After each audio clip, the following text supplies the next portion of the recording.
J.K. Yadav Films present. Hoji bolonge pamuita de la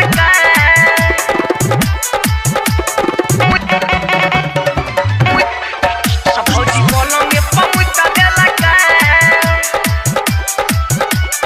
Muita de la Shiv Narayan presented by Albina Recording Studio, Simra। भैया ऐसन दुख देलक भौजी पलंग पमुत देलक Hoji bolonge pamuita de la हो भैया ऐसन दुख देलक भौजी पलंग पमुत देलक देलक ऐसन हुआ जाने जेना काने लगले बाजा रे लाठी लेके धमकाई देलक भौजी पलंग पमुत देलक भैया ऐसन दुख देलक भौजी पलंग पमुत मुत देलक Hoji bolonge pamuita de la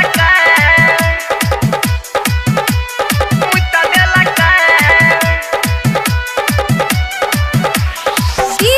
Shiv Narayan Hoji bolonge pamuita de la दारू पी के एले घर झगड़ा करे भोरे भोरे हम के न समझाई आई रे कहे तोड़ी देबो चमिया उखाड़ देबो रोन हमें केतना बचाई आई रे पूरा भाग गेलै हल्ला रे जानी गेलै मोहल्ला रे पूरा भाग गेलै हल्ला रे भैया जानी गेलै मोहल्ला रे मारी मारी छुपा छुपा केलक भौजी पलंग पमुत देलक भैया ऐसन दुख देलक भौजी पलंग पमुत देलक भैया ऐसन दुख देलक भौजी पलंग पमुत देलक Hoji bolonge pamuita de la Muita de la presented by Albina Recording Studio, Simra। Hoji bolonge Shiv pamuita de Narayan la